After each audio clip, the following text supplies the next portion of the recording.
सारे जो विचार हैं वो मल है, मल हम लोग बोलते हैं ना, जैसे फ्रेश होते हैं। कोई विचार पक्का नहीं है। तुम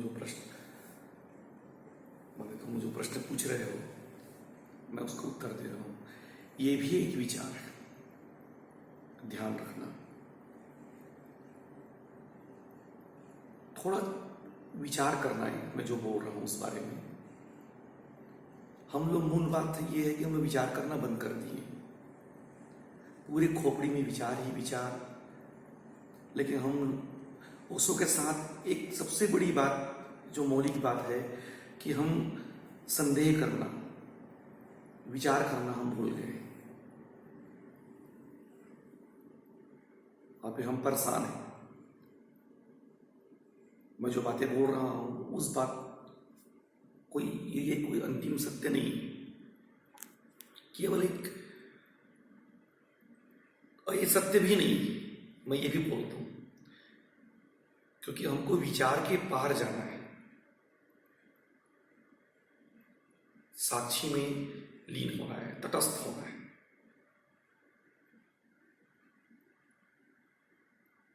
और कोई विचार हमको समाधि तक नहीं पहुंचाएगा, याद रखना इस बात को। विचार का एक ही उपयोग है कि विचार की व्यर्थता का हमको एहसास हो। जैसे कांटों से कांटा निकलता है ना, बस ऐसे ही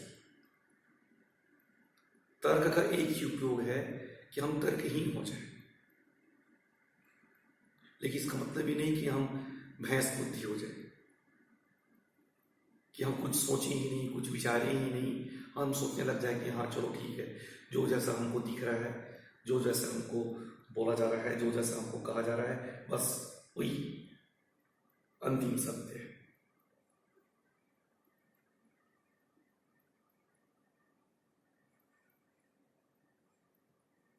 ये कोई बात नहीं है।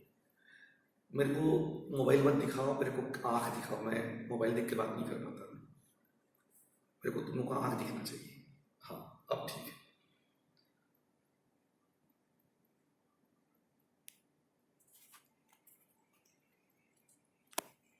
अब एक बात जरा सोचो थोड़ा देर के लिए। अभी एक बात आई कि उसने कहा कि उनकी किताबों के जला दो, कि उनको माफ कर दो, उनको भूल जाओ।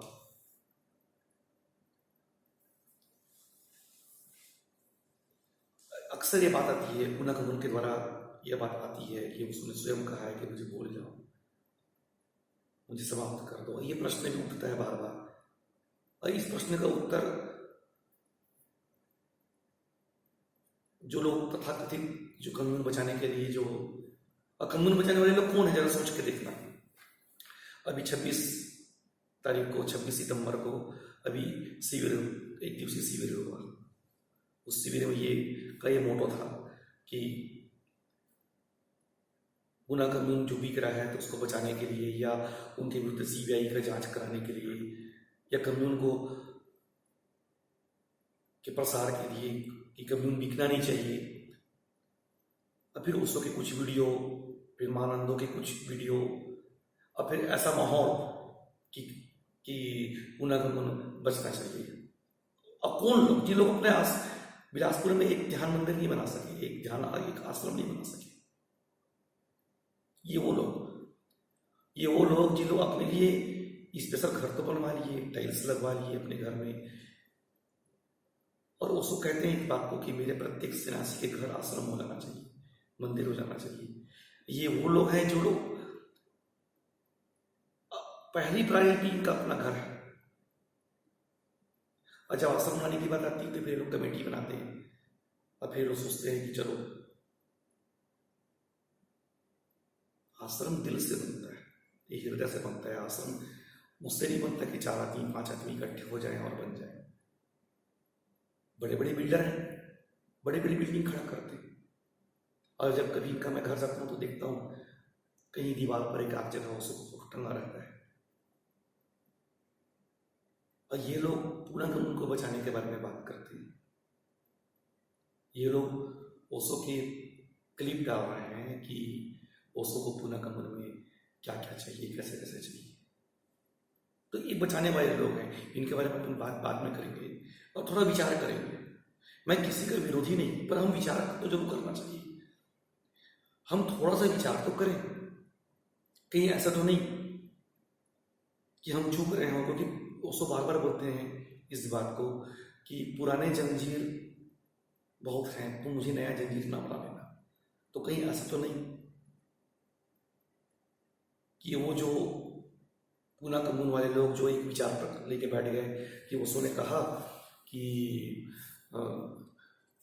संन्यास में माला मत पहनो, तो अब उसको नहीं पहनना है। कि ओशो ने कहा कि दीवारों से फोटो हट जाए तो फोटो हटा दी। कि ओशो ने कहा कि ऐसे कि किताबें नष्ट नहीं। बात को थोड़ा समझो, थोड़ा सा हम सब सन्यासी को समझना चाहिए ये बात को, क्योंकि हम लोग अपने सन्यास के लिए कीमत चुकाए हैं और हर सन्यासी को कीमत चुकाना चाहिए।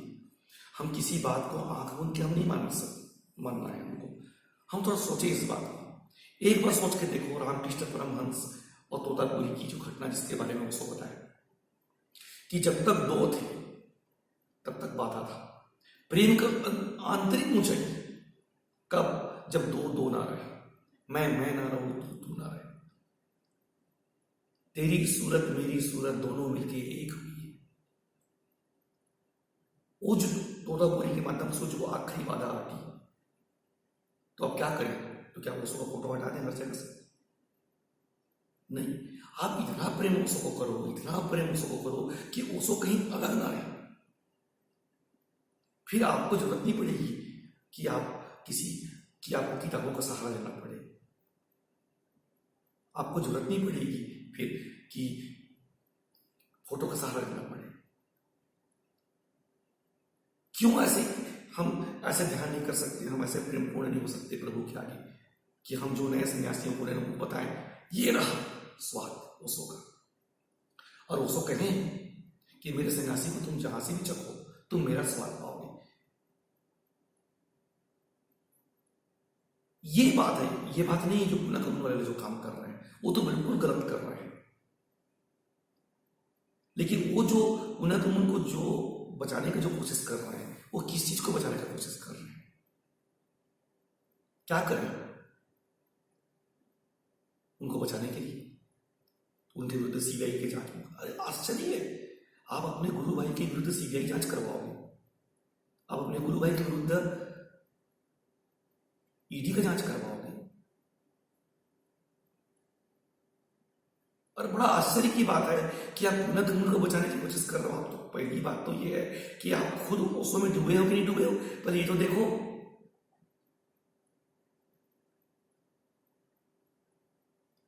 और एक चीज मैं बोलना चाहता हूं, ये सबसे महत्वपूर्ण बात है और हम सब युवा सन्यासियों को इस चीज को सोचना चाहिए। ओशो ने पूरे जीवन किस चीज का विरोध किया, कभी सोच के देखना। पंडितों का, पुरोहितों का, मौलवियों का, उनका जो धर्म को मानते हैं जानते नहीं। ओशो पूरे जीवन भर पाखंडियों का विरोध किए। ये कितनी बड़ी विडंबना है कि आज जो जितने शिविर संचालक हैं, जितने भी शिविर संचालक हैं, सारे पाखंडी हैं। वो सारे लोग वही पंडित हैं, वही पुरोहित हैं। बोलते ना, नाम बदल कर फिर से तुम्हें पुकारा, जन्म जन्म का साथ है तुम्हारा हमारा। बस ये ऐसा है, ये पंडित पुरोहित आ गए अपना रूप बदल के। अभी देखो अगल बगल हमारा ये जो बाना है बड़ा जबरदस्त जगह है। धर्म यहां है, धर्म ना अगल में है ना बगल में, और हमारे अगल बगल तथाकथित पंडित पुरोहितों की पूरी जमात है। कभी ध्यान से देख कर सोचना, एक तरफ हमारे बगल में भारत के प्रसिद्ध शिविर संचालक, कैलेंडर निकलता है उनका, प्रश्नोत्तर सीरीज होता है उनका, खुद का प्रश्न कभी सॉल्व नहीं हुआ लेकिन वो दूसरे का प्रश्न का उत्तर देते हैं। क्या अजीब बात है, क्या अजीब बात है। खुद ध्यान में डूबे नहीं कभी, लेकिन लोगों को ध्यान कराते हैं।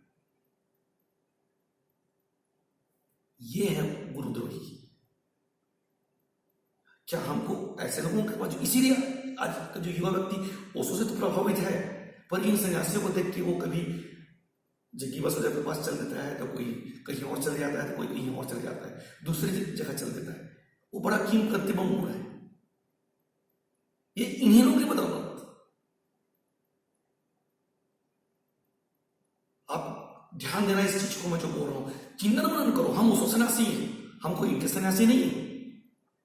हम सोचो थोड़ा देर के लिए, 1 मिनट के लिए, कि अभी आप रामदेव महाराज के कोई योगा शिविर में जाओ या आसपास कोई लोकल का किसी के पास जाओ, वो आपको अनुलोम विलोम प्राणायाम हर प्रकार का जो योगिक प्रक्रिया वो आपको करके दिखाएगा कि देखो ऐसे करना है।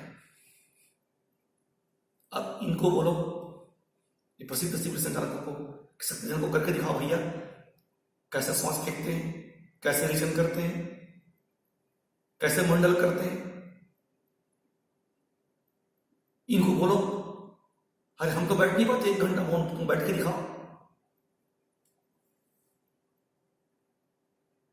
इनका शरीर पीड़ित, इनका मन पीड़ित, इनका भाव पीड़ित, और ये रोज काम कर रहे हैं। और इनको करने को कौन बोला है? बड़ा अजीब बात है। जरा सोचो, ये बोलते ना अंधा अंधा टीलिया दोनों खूब पढ़न।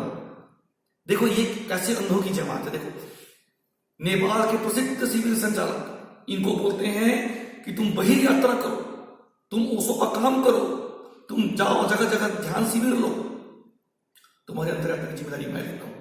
अंतर्यात्मा की जिम्मेदारी तो उसमें हमारे ओशो ने लिए, ये ओशो से बढ़ गए। गुरु गुड़ चेला शक्कर, गुरु गुड़ चेला शक्कर।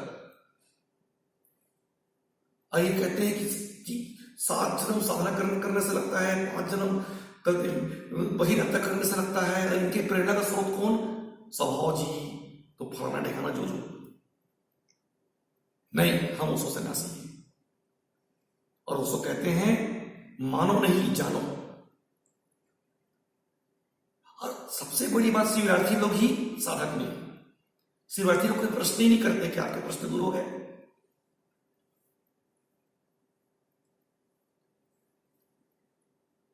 अब थोड़ा सोच के देखो थोड़ा देर के लिए, ये लोग कभी जिंदगी में ध्यान तो किए नहीं, ये कैसे खिलवाड़ करते हैं, जरा सोच के देखना। अभी जैसे एक ध्यान, सक्रिय ध्यान, अभी यहां तो सब कई लोगों को अनुभव होता है। अब सक्रिय ध्यान का मतलब क्या है, जरा सोच के देखो। अपनी ऊर्जा को इस तरीके से चोट करना, अपनी जागी हुई ऊर्जा को महसूस करना। सक्रिय ध्यान का मतलब ये सक्रिय करना ऊर्जा। कई बार बहुत जोर से अगर आप श्वास फेंकोगे, बहुत जोर से अगर आप ध्यान करोगे, तो आपके शरीर में तीव्र कंपन होने शुरू हो जाएंगे। मौन के दौरान भी झटके आने शुरू हो जाएंगे, प्रकाश दिखना शुरू हो जाएगा। और क्या अजीब बात है, ये प्रकाश ओशो के शरीर की उपस्थिति में दिखता था, और प्रकाश दिखना लोगों को बंद हो गया। कभी इस चीज को ध्यान दिए? ओशो का प्रवचन को सुनो ध्यान से, उसमें ओशो कई साधनागत उत्तर दे रहे हैं। वो दे रहे हैं ओशो उसमें उत्तर। कई पत्र को देखो, पथ के प्रदीप पढ़ो, क्रांति बीज पढ़ो, उसमें देखते हैं ओशो बोलते हैं कि अगर तुम्हारी ब्रह्मरंध्र अगर सक्रिय होगा, तुम्हारे भीतर की यदि ऊर्जा जागृत होगी, तो कई बार शरीर बैलेंस बनाने की कोशिश करेगा। तुमको बिल्कुल वैसी घटना घटी कि जैसे रामकृष्ण परमहंस को घटती थी, और घटती भी थी पहले। पुराने वीडियो को देखो, अब क्यों नहीं घटती? ऐसे क्यों नहीं होता कि अब शिविर हो तो किसी को तीव्र कंपन का एहसास हो? अब क्यों नहीं ऐसा होता कि किसी को रीढ़ की हड्डी में प्रकाश का अनुभव हो? अब ऐसा क्यों नहीं होता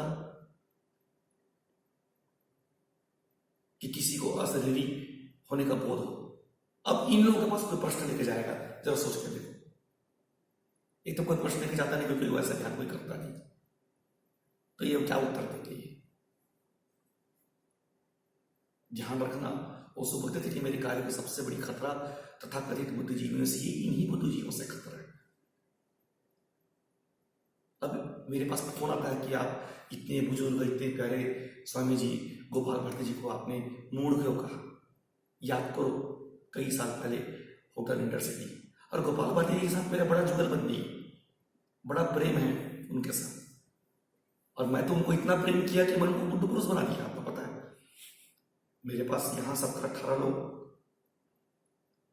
जुड़े हुए थे, उन सबको बोलने लग गया गोपाल भारती जी बुद्ध पुरुष है, गोपाल भारती जी बुद्ध पुरुष है, पुराने सन्यासी है। मुझे लगा चलो इनके साथ सत्संग कर लेंगे, लोग बाग हैं।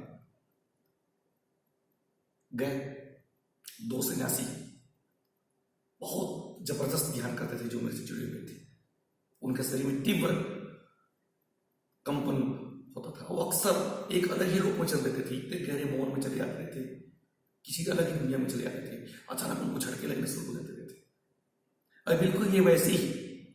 और इस पर ओशो बोले अगर सन्यासी सच में ध्यान करेगा तो होगा, कुछ तो होगा। जानते हो गोपाल भारती जी क्या बोले थे? याद करो अगर किसी को कर याद हो तो, कि ये हिस्टीरिया का लक्षण। वो कहने लगे सुबह तुम चलो जल्दी उठ जाते हो, 3 बजे उठ जाते हो, ये उस वजह से नींद पूरी नहीं होती, इस वजह से ये सब होता है। मेरे को गोपाल भारती जी को तुरंत उद्धतों से नीचे हटना पड़ा। गोपाल भारती जी को पता ही नहीं है, और बकायदा वो मेरे को सार्वजनिक रूप से बोले नहीं सांझ नहीं घोर सुन लो। उसमें उसने क्या कहा है भैया, आप सुन तो लो ओशो क्या बोल रहे हैं। ओशो सुबह उठने का विज्ञान बता रहे हैं। बताएं अगर किसी व्यक्ति को सुबह जल्दी उठना है तो शाम 7, 7:30 बजे बिस्तर में चला जाए। मेरे साथ जुड़ा हुआ हर सन्यासी, मैंने ऐसा कार्यक्रम यहां बनाकर रखा, शाम वायु रोक करते ही वो गहरी नींद में चले जाते थे। प्रवचन सुनते सुनते ही गहरी नींद में चले जाते थे। दिन डूबने के पहले भोजन कर लेते थे। स्वाभाविक रूप से नींद 3-4 बजे उनका खुल जाता था। ये उपलब्धि ही शास्त्र की कि यहां उठने के लिए किसी को अलार्म घड़ी की जरूरत नहीं पड़ी। स्वाभाविक रूप से लोग उठे, रात 8, 8:30, 9 तक लोग गहरी नींद में चले गए और पूरी रात ओशो का प्रवचन रिवर्स मोड में चल रहा है और लोग गहरी नींद में सोए। कथा का प्रयोग हो रहा है रात 9 से सुबह के बजे तक और लोग उठ रहे हैं।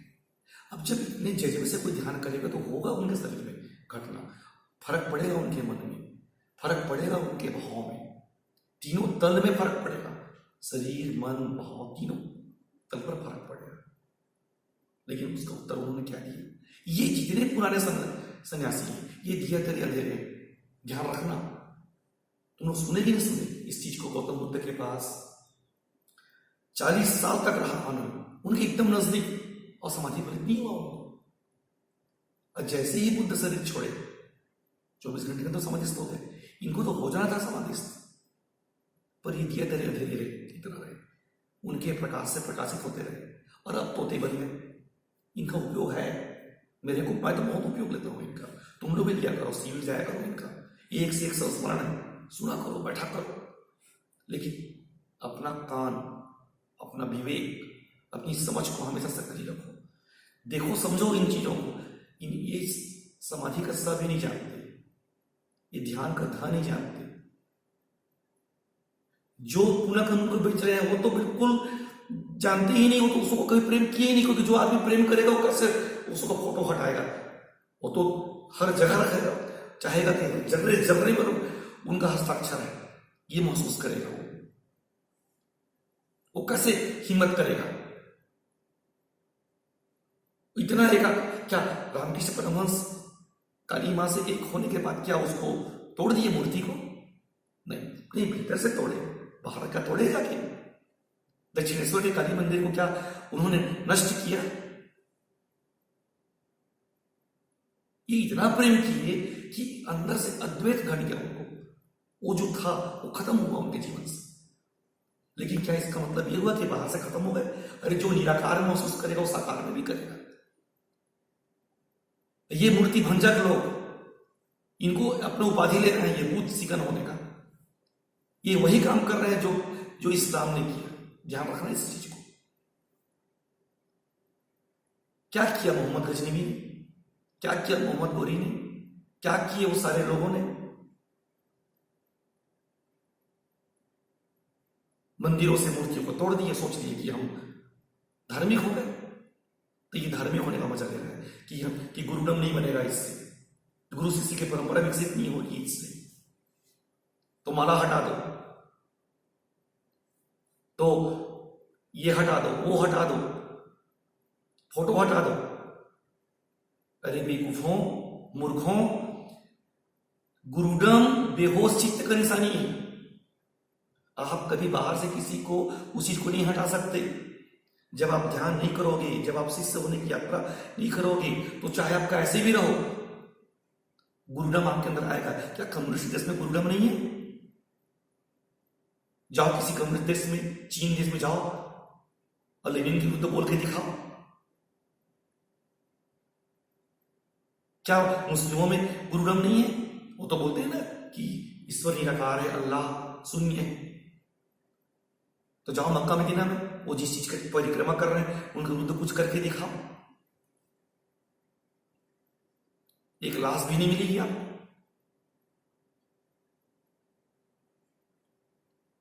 क्या बेवकूफी सी भरी भी बात। क्यों रखे हो उसको का कार को वहां? क्यों रखे हो उसको का चेयर को वहां? क्यों रखे हो उसको के सारी किताबों को वहां? आपको ही पता है कि आपकी दुकानदारी उसी में चल रही है कि भारत के हजारों सन्यासी जाते हैं उसको का कार देखने कि उसको किस चेयर में बैठ के ये करके देखने जाते हैं, उससे आपको मुद्रा मिलती है। और आप जो निराकार में वो प्रभु को महसूस करेगा वो साकार में भी करेगा, जो साकार में करेगा वो निराकार में भी करेगा। मूल बात यह है कि आपने क्या अपना प्रेम को वैसा जगाया। मूल बात यह है। और ये जो बचाने वाले जो लोग हैं, जो उनको बचाने का कोशिश कर रहे हैं, अभी एक केंद्रीय मंत्री का वीडियो क्लिप बिलासपुर के एक बुद्ध पुरुष ने मेरे को भेजा। बुद्ध पुरुष नहीं, बुद्ध पुरुष, या वो बुद्ध पुरुष है तो हम तो सब बुद्ध ही। उनको लगने लगा देखो कितना बढ़िया ये लोग काम कर रहे हैं। एक बार गौर से देखो, मैंने लगभग 100 बार देखा उस वीडियो। आप अपने गुरु का कैसा अपमान कर रहे हो कि बगल में एक लुच्चा लफंगा नेता को बगल में बैठा लिए और वो बोल रहा है कि आपके आश्रम में घुस के वो बुद्ध की मूर्ति को लगाएगा।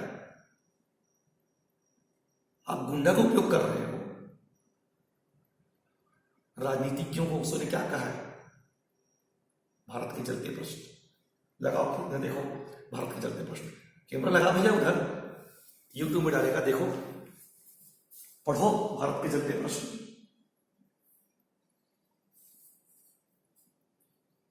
अध्ययन करो शिक्षा उत्सव की दृष्टि में।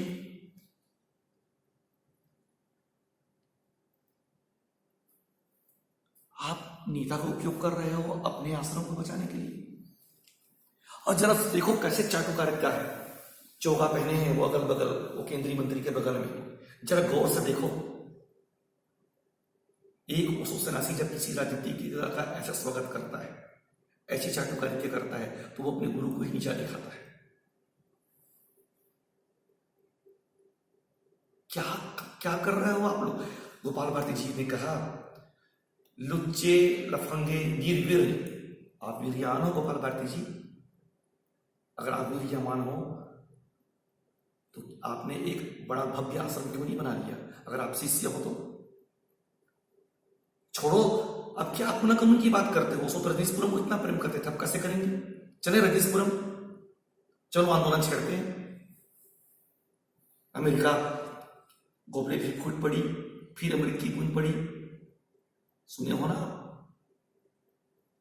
कि नहीं सुने हो? वो सो रजनीशपुरम के बारे में बहुत कुछ बोले, बहुत प्यारा प्रयोगशाला बोले, और उनके चेहरे का दर्द को महसूस करो, रजनीशपुरम का दर्द को। छोड़ो जी पुणे को, चलो चलते हैं रजनीशपुरम। 64,000 एकड़ जमीन, ये क्या 20 एकड़ जमीन की लड़ाई करना? 64,000 एकड़ जमीन, फिर हमारे अपना रजनीश एयरपोर्ट था, हमारा अपना सब कुछ था वहां। तो क्या करें? आंदोलन करें। अगर आप वीर्यवान हो, अगर आप लफेंगे नहीं हो, एक आश्रम खड़ा, हर नगर में एक आश्रम होना चाहिए। ये ओशो की देशना है। हर नगर में सन्यासियों को ध्यान के लिए पुकारना चाहिए। ये ओशो की देशना है। आप बताओ, चलो 3 दिन का शिविर क्यों कराते हो? शिविर कितने दिनों का होना चाहिए? 3 दिन का। पहले तो 210 दिन का लेते थे, फिर ओशो ने 3 दिन का लिया। क्यों लिए? क्योंकि एक केंद्र था अपना पूना, 3 दिन का शिविर होता था, सन्यासी वहां ध्यान का स्वाद चखते थे, फिर वो लोग आते थे पुणे। अब तो केंद्र नहीं है ना अपना कोई एक कि जहां हम जाएं, तो अब 10 दिन का शिविर क्यों नहीं होना चाहिए? और पूरे भारत में 10 दिन का शिविर होना चाहिए। जो जहां है वो वहां उसको स्वाद मिलना चाहिए। चलो करो इस चीज का प्रेरणा, अगर आप सच में साहसी हो।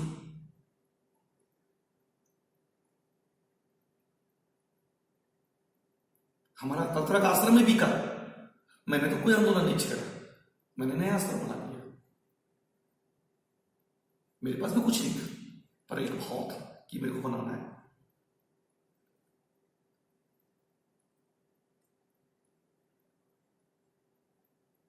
क्या करोगे? नई पीढ़ी को ये दिखाओगे कि ओशो इस जगह शरीर छोड़े, कि ओशो इस जगह उनकी अस्थि है, कि ओशो इस जगह प्रवचन देते थे? नहीं, मैं नई पीढ़ी को दिखाना चाहता हूं कि जागृत सन्यासियों का एक गुरु। आप बताओ, अगर मैं कहता हूं चिंतन मनन करो और उनसे पूछो भी कि बुद्ध से नागार्जुन तक कौन सा ग्रंथ निकला, कौन सी बुद्ध का ऑडियो प्रवचन चला, बुद्ध की कौन सा, जब गए बोधि धर्म चीन तो क्या लेकर गए? अपने बुद्धत्व को लेकर गए और ये बोलते हुए ले गए कि पूरे भारत में मेरे कोई आदमी नहीं है। बुद्ध की दांत को निकाल के क्यों नहीं लेके गए कहीं से, या बुद्ध की बाल को निकाल के क्यों नहीं लेके चले गए? है ना बहुत सारे स्तूप है जहां कहीं बुद्ध का दांत है, कहीं बुद्ध का बाल है, कहीं बुद्ध का कहीं कुछ है, तो कहीं बुद्ध का कहीं कुछ। बुद्ध धर्म सबको कलेक्ट करके क्यों नहीं लेके चले गए? अब पूरे भारत में बौद्ध धर्म जो है वो क्या खोजे? एक आदमी खोजे जो उनको पूरे भारत में नहीं मिला। और बौद्ध धर्म क्या लेकर गया चीन? हम ओशो का क्या लेकर जाएंगे? हम क्या लेके अगली पीढ़ी को देंगे? ओशो का अस्थि, ओशो करोड़ संस्कार कि ओशो इस जगह प्रवचन देते थे, वो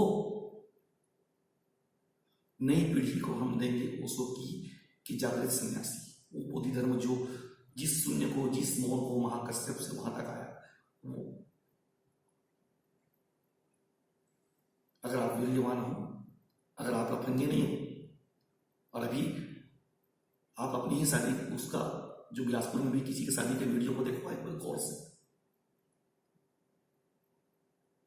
जब आप डांस कर रहे थे तो आप कैसे दिख रहे थे? अब वहां पर भी वो सब बोलती है, सेक्स का लाइसेंस दे रहा है समाज, इसको बोलते हैं विवाह। ओशो बोलते हैं विवाह सर इस दुनिया का सबसे बड़ा अनैतिक कृत्य है। और आप इतने पुराने सन्यासी एक अनैतिक कृत्य करवा रहे हो, उसका गवाह हो, वहां नाच रहे हो, तब आप लफंगे नहीं हो। आप पुनः कमन की उन लोगों को लफंगे बोल रहे हो जो आपके गुरु हैं, जो भटके हुए सन्यासी हैं, जो ओशो के एक विचारों को पकड़ लिए। महावीर साधना हो या वहां के पुनः कमन का कोई भी व्यक्ति हो, वो लोग भी ओशो के एक विचार को पकड़े हुए हैं, और आप भी ओशो के एक विचार को पकड़े हुए हैं। मूल बात सुनो ध्यान से। ओशो का सन्यासी कैसे होना चाहिए? नदी के माफिक होना चाहिए। ओशो बोलते हैं कि मेरी बातें सत्य की प्रवाह है। कभी किसी नदी के उद्गम को देखो और कभी उस नदी का अंत को देखो, वो नदी कहीं रुकती नहीं, कहीं ठहरती नहीं, कभी पहाड़ों की ऊंचाई से गिरती है, कभी जमीन की कंदराओं में खो जाती है, कभी भाप बनकर उड़ जाती है, कभी बादल बनकर बरस जाती है, पर रुकती है, बस बहती है बहती है बहती है, अब बहते बहते अंततः सागर में विलीन हो जाती है। एक सन्यासी की यात्रा ऐसे रहती है। आप ओशो के एक एक विचार को पकड़ के बैठ गए, आप ओशो के साथ यात्रा कब करोगे? चलो एक प्रश्न, मैं एक प्रश्न भारत के सभी सन्यासियों से पूछना चाहता हूं, ओशो नाम असली है कि नकली? चलो, आप लोग कुछ सोचते भी नहीं। जैसे हमने सुना ना कि ओशो का कई प्रवचन सुना जिसमें आपने स्वयं को भगवान क्यों कहा, हमने ओशो का हस्ताक्षर लिख करते हुए देखा, भगवान से रजनीश के प्रणाम स्वीकार करें। हमने कई हस्ताक्षर देखे जिसमें उनका नाम आचार्य रजनीश है। अब एक चीज देखो, मैं एक प्रश्न पूछना चाहता हूं, ओशो का कोई आप वीडियो या आप हस्ताक्षर जिसमें वो अपना नाम ओशो रखिए, बस प्रश्न ही कर रहा हूं और कुछ नहीं। पुराने सन्यासियों से पूछो ओशो का नाम ओशो कैसे पड़ा, ओशो का नाम ओशो स्वयं के लिए रखे कि नहीं रखे? देखो, आचार्य रजनीश रखे खुद के लिए, भगवान श्री रजनीश भी रखे। अब ओशो अपना नाम ओशो रखे कि नहीं रखे? और सबसे बड़ी बात मैं शुरुआत में जो बोला मैं, वो बात में फिर से मैं बोल रहा हूं ये सिर्फ मेरा एक विचार है और मैं चाहता हूं कि तुम लोग इस दृष्टिकोण से एक बार विचार करो, थोड़ा सोचो तो सही। कहीं ऐसा तो नहीं कि हम लोग उसको एक नया जंजीर बना लिए, कहीं ऐसा तो नहीं कि हम लोग मूल बात को चूक गए और पकड़ लिया, लाश को पकड़ लिया, आत्मा गया। कहीं ऐसा तो नहीं हो गया कि कब्र ही कब्र रह गई और वो जो उसके पीछे निवास करने वाला जो प्राण है, जो उसका मूल तत्व है, वो खो गया। कहीं ऐसा तो नहीं। जरा सोच के देखो, कल जाते थे हम, जब ओशो से जुड़े थे तो बजरंग बली की पूजा करते थे, जय कृष्ण भगवान करते थे और धार्मिक बनते थे। सोचते थे कि बाबरी मस्जिद हट के राम मंदिर बन जाएगा, हम बड़े बड़े बहुत बड़े धार्मिक हो जाएंगे। ये ओशो सन्यासी लोग ये काम कर रहे हैं, ये जो बचाने वाला काम कर रहे हैं। क्या हो जाएगा, पुण्य का बच जाएगा। तो चलो अब एक महत्वपूर्ण बात, ओशो का वीडियो है, ओशो उसमें कहते हैं इस पूरा कोरेगांव पार्क खरीद लेंगे, पूरा कोरेगांव पार्क, ठीक, अपना स्विमिंग पूल होगा, अपने सारी व्यवस्थाएं होगी। ओशो बहुत सारी बातें उसमें बोले। अब वो चल रहा है हर जगह जगह कि देखो ओशो ने खुद की इच्छा थी, ओशो की इच्छा तो जागी हुई सन्यासी की भी थी। ओशो की सबसे बड़ी इच्छा तो ये थी कि ओशो का चिट्ठी है कि ये मेरी अभिप्सा है कि तुम जाग के बिताओ, मैं तुम्हारे साथ यात्रा के सारे कष्ट उठा रहा हूं। अब उस बात को कौन मानेगा। चलो पुनः का मूल इनके हवाले हो गया। अब भारत के कैसे करेंगे, अब यहां से खैरागढ़ के जो संगीत विद्यालय को वही ले जाएंगे क्या संगीत सिखाने के लिए, क्या करेंगे, ओशो की बातों को किस तरीके से मानेंगे। जब ओशो इस बात को बोले तो वो जिन लोगों को बोले वो लोग तो खुद कम्युन छोड़ छोड़ के भाग गए, और जो कम्युन में रहे वो लोग अधूरा बात का पकड़ लिए। अब हम नया सन्यासी इस बात से जो सीधे हो जाए कि ओशो ने कहा कि पुनः कम्युन, ओशो ने एक चीज जरूर कहा है कि हर नगर में एक ध्यान मंदिर हो। कोई बिलासपुर के सन्यासी से कोई पुस्तक हो नहीं, भैया इतना बड़ा शिविर करा रहे दिवसीय, एक आश्रम बना ले। कितना मजा आता, बिलासपुर के 4 बुद्ध पुरुष अपने अपने आश्रम बना लेते, हर 2-2 महीने में उनका शिविर होता, हम सब भी पहुंचते। सोच के देखो, लोगों में साहस नहीं है बात करने का, पूछने का। और इनके पास पैसे की कोई कमी नहीं है, इनके प्यारे प्यारे घर है, इनका बैंक बैलेंस है, और ये लोग पूरा मुंह बचा रखने की कोशिश कर रहे हैं। वाह,